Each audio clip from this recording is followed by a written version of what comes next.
Sự thật là một nồi nước sôi đã thay đổi cả nước Anh. Nếu quay ngược thời gian khoảng vài chục năm, việc luộc tôm hùm hay là ăn cua sống gần như là điều hiển nhiên. Ở châu Âu, Bắc Mỹ, hình ảnh thả một con tôm hùm còn ngọ nguậy vào nồi nước sôi thì chẳng ai bận tâm cả. Nó được coi là cách làm đúng chuẩn, vừa giữ thịt tươi, vừa đảm bảo an toàn thực phẩm. Không ai đặt câu hỏi gì, không ai thắc mắc, không ai kiện tụng, không ai cảm thấy áy náy. Đơn giản vì người ta tin rằng tôm cua thì không biết đau. Thế nhưng đến cuối năm 2025, nước Anh lại đi đến một quyết định khiến nhiều người giật mình, đặc biệt là người Việt Nam chúng ta. Đề xuất cấm hoàn toàn việc luộc sống tôm và cua, coi đây là hành vi không thể chấp nhận về mặt phúc lợi động vật. Vậy điều gì đã thay đổi? Luộc sống tôm, cua, một cái việc rất là bình thường đến mức không ai nghi ngờ mà bây giờ lại còn định cấm hay sao? Nói về tôm hùm ở trong lịch sử ẩm thực phương Tây, thì tôm hùm từng là món ăn rẻ tiền của ngư dân ven biển. Chỉ từ thế kỷ thứ 18, thế kỷ thứ 19, khi giao thương phát triển, các đô thị lớn xuất hiện, nó mới trở thành đặc sản sang trọng. Khi đó, luộc tôm sống được coi là giải pháp ổn nhất, giải pháp thuận tiện nhất và cũng là giải pháp hợp lý nhất, bởi vì không cách nào tiện hơn là luộc. Tôm cua chết nhanh khi vừa rời khỏi nước thì dễ hỏng, dễ sinh độc tố, nên nấu ngay khi còn sống được xem là cách cực kỳ an toàn. Quan trọng hơn, con người khi ấy tin rằng tôm cua chỉ là sinh vật đơn giản, chúng không có não, không kêu la, không giãy giụa theo cách quen thuộc như là gia súc. Sự im lặng ấy khiến người ta mặc định rằng chúng không cảm thấy gì cả, và khi đã tin như vậy, mọi vấn đề đạo đức tự động biến mất. Nhưng rồi thời thế lại thay đổi. Hình như là càng văn minh thì người ta càng nghĩ ra rất nhiều điều rất kỳ quặc, hoặc là chúng ta chưa đủ sự cảm nhận như thế. Mọi thứ bắt đầu thay đổi khi khoa học thần kinh và hành vi học tiến xa hơn. Trong vài thập kỷ gần đây, những nghiên cứu liên tục chỉ ra rằng tôm, cua và những loài giáp xác nhiều chân không hề vô tri như con người từng nghĩ. Chúng có hệ thần kinh đủ phức tạp để tiếp nhận và xử lý kích thích gây đau. Chúng học cách tránh những tác nhân từng làm mình tổn thương. Chúng có phản ứng stress rõ rệt và kéo dài.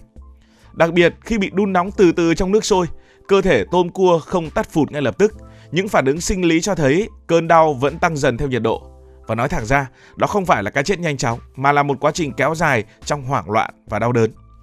Chính phát hiện này đã buộc xã hội phải đặt lại câu hỏi tưởng chừng rất khó chịu và không ai tin rằng người ta có thời lại phải đặt câu hỏi như vậy. Đó là, nếu ta biết chắc chúng cảm thấy đau, thì việc tiếp tục làm như cũ có còn là chuyện bình thường hay không? Tiếp tục luộc chúng, cho vào nước ấm dần dần cho chúng đau dần dần chết có phải là bình thường hay không? Hiểu một cách thật bình dị, bước ngoặt lớn đã xảy ra khi nước Anh chính thức nói một câu quan trọng. Tôm, cua, tôm hùm, mực, bạch tuộc không còn là những sinh vật sống bình thường, mà là những sinh vật biết cảm nhận được đau đớn. Nghe thì có vẻ như là chuyện chữ nghĩa, nhưng thực ra đó là một sự thay đổi rất lớn. Bởi vì một khi nhà nước đã thừa nhận chúng biết đau, thì không thể tiếp tục nhắm mắt làm ngơ cách con người đối xử với chúng như trước được nữa. Tại thời điểm đó, mọi thứ bắt đầu bị soi xét lại. Không chỉ là lúc đem con tôm, con cua ra nấu, mà cả là cuộc đời ngắn ngủi của nó. Từ lúc nó bị kéo lên khỏi biển, đến lúc bị nhốt ở trong bể, bị chở đi lòng vòng ở trên xe tải, cho đến khi nằm ở trên bàn bếp. Trước đây những công đoạn này thì làm gì có ai để ý, vì người ta mặc định đó chỉ là hải sản. Nhưng khi đã thừa nhận chúng có cảm giác, thì từng khâu một đều trở thành một vấn đề cần phải suy xét lại. Và rồi khi nhìn đến khâu cuối cùng, đó là khâu giết mổ, người ta mới giật mình nhận ra một điều rất khó chối cãi. Trong tất cả các cách xử lý, tôm, cua, luộc sống là cách gây đau đớn rõ ràng nhất. Không phải chết ngay mà là bị đun nóng từ từ trong hoảng loạn, trong đau đớn, cho tới khi cơ thể không chịu nổi nữa. Trước kia cách làm này tồn tại hàng trăm năm, hàng nghìn năm mà chẳng ai thấy có vấn đề, vì đơn giản người ta tin rằng tôm cua thì không biết gì, nhưng bây giờ người ta lại nghĩ khác. Một khi đã chính thức thừa nhận rằng chúng biết đau, thì cái nồi nước sôi ấy không còn là chuyện bếp núc bình thường nữa. Nó trở thành một hình ảnh rất khó biện minh về đạo đức, như kiểu là tra tấn tôm cua. Và chính ở khoảnh khắc đó, luộc sống, vốn là thói quen lâu đời, quen đến mức vô hình, bỗng trở thành một điểm yếu lớn nhất, là thứ buộc phải thay đổi đầu tiên. Điều đáng chú ý đó là nước Anh họ không cấm ăn tôm hay là ăn cua, cũng không cấm buôn bán hải sản. Họ chỉ nhắm vào cách giết mổ. Quan điểm rõ ràng, nếu con người vẫn muốn ăn thì ít nhất con vật phải được làm cho mất ý thức trước khi chết. Vì vậy cần phải sử dụng những phương pháp gây choáng bằng điện hoặc làm lạnh sâu để gây tê thần kinh. Đây là những phương pháp được khuyến nghị thay thế. Với những tổ chức bảo vệ động vật, đây là một chiến thắng rất lớn. Họ bảo vệ tôm cua và cảm giác nỗi đau của chúng. Họ coi quyết định này là dấu mốc cho thấy xã hội đã hiện đại, và xã hội hiện đại thì sẵn sàng mở rộng cái vòng tròn đạo đức sang cả những sinh vật từng bị bỏ quên vì quá quen thuộc. Nhưng nếu đứng từ phía nhà hàng và những người làm thủy sản, câu chuyện thì lại không hề đơn giản như vậy. Những thiết bị gây choáng bằng điện mà luật mới khuyến khích sử dụng tất nhiên là không rẻ. Mỗi bộ có thể tốn tới vài nghìn đô la, mà với các nhà hàng lớn thì còn xoay sở được. Chứ với những cái quán hải sản nhỏ, làm ăn gia đình thì đó là một khoản tiền đủ lớn để người ta chùn tay.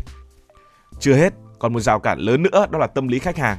Từ trước đến nay chúng ta vẫn bảo đó là tươi như là tôm. Nhiều người đi ăn hải sản vẫn có niềm tin rằng cái con tôm, con cua nó phải còn sống, còn bò ở trong bể phải nhảy tanh tách thì đó mới gọi là tươi, mới đáng tiền.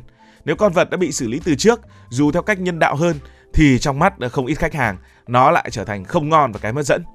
Vì thế với người kinh doanh, câu chuyện người ta chẳng quan tâm đến đạo đức hay luật lệ đâu, mà còn là bài toán sống còn.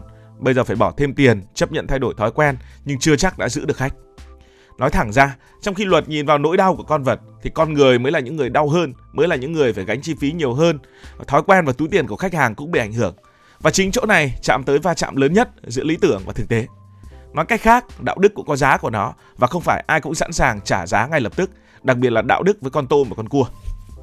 Điều thú vị là nếu nhìn rộng ra thế giới, ta sẽ thấy Anh không phải là nước nghĩ đến chuyện lạ đời rồi tự làm một mình. Thực tế, từ nhiều năm nay, rất nhiều quốc gia đã bắt đầu siết chặt cách con người giết mổ và chế biến động vật, thậm chí còn có những lệnh cấm nghe qua gây sốc hơn cả chuyện luộc tôm cua. Chẳng hạn như ở Thụy Sĩ, từ năm 2018, họ đã cấm hẳn việc luộc tôm hùm sống. Muốn giết, bắt buộc phải gây choáng trước. Ở nhiều nước châu Âu, món gan ngỗng béo nổi tiếng bị cấm sản xuất vì người ta cho rằng việc ép ngỗng, vịt, ăn gan đến mức phình to là một dạng hành hạ kéo dài, một kiểu tra tấn. Đức thì còn kinh hơn, luật cấm giết mổ rất nghiêm, đến cả cá cũng phải được gây mê trước khi giết.